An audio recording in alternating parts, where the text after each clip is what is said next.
কালকে ইন্ডিয়া জিতেছে, সেই আনন্দে আজকে রবিবারে বাপি এনেছে ইলিশ মাছ, আর মা রান্না করবে ইলিশ মাছ। না কিভাবে রান্না করবে? কড়াতে দেওয়া হয়েছে প্রথমেই সর্ষের তেল, এরপরে কি দেবে মা? কালো জিরে দিয়ে দাও। তেলটা হালকা গরম হতে দিয়ে দিল কালো জিরে, কাঁচা লঙ্কা, এরপরে দেবে কাঁচা লঙ্কা,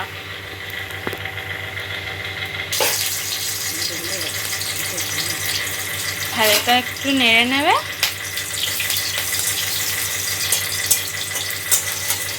এরপরে কি দেবে? টমেটো,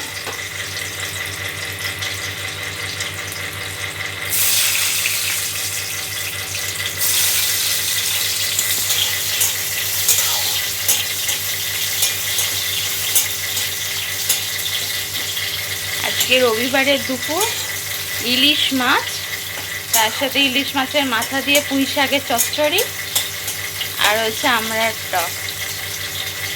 একদম হেভি ব্যাপার। ও হলুদ, তার আগে তো মাছটা নুন হলুদ মাখিয়ে রেখে দিয়েছে। এবার দেবে অল্প পরিমাণে গুঁড়ো লঙ্কা, দিয়ে দিচ্ছে জল, দিয়ে দেবে। এবার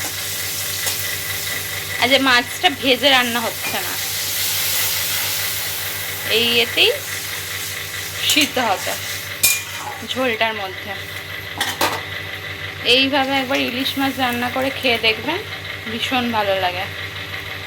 ঝোলটা একটুখানি ফুটতে দেবো, ফুটে গেলে তারপরে মাছটা দিয়ে দেবো। ঝোলটা ফুটতে আরম্ভ করে দিয়েছে, এবারে এর মধ্যে দিয়ে দেবে মাছ।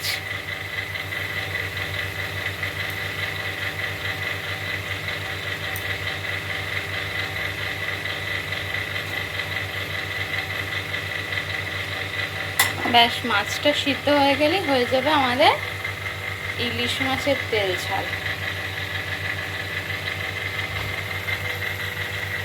কার কার ইলিশ মাছ খেতে ভালো লাগে অবশ্যই কমেন্ট করে জানাবেন।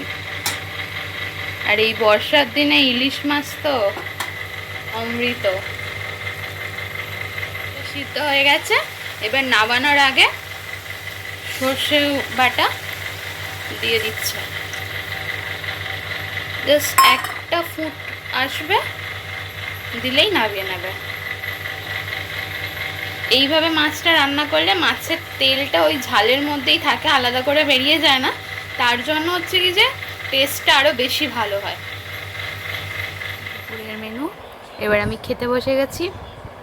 পুঁই শাক চচ্চড়ি, মাছের ঝোল আর আমড়ার টক। তো চলো তোমাদের খেয়ে জানাচ্ছি কীরকম হয়েছে খেতে।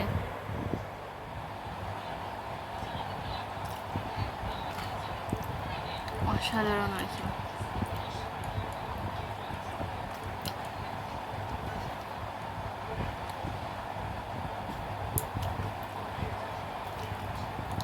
আজকে রবিবারটা, বাইরে মেঘলা ওয়েদার, আর তার সাথে এরকম ইলিশ মাছের রেসিপি, জাস্ট অসাধারণ। এই সিজনের প্রথম ইলিশ আজকে খাওয়া হলো আমাদের। ইলিশের টেস্টটাও খুব ভালো ছিল, আর ঝালটাও অসাধারণ খেতে হয়েছিল।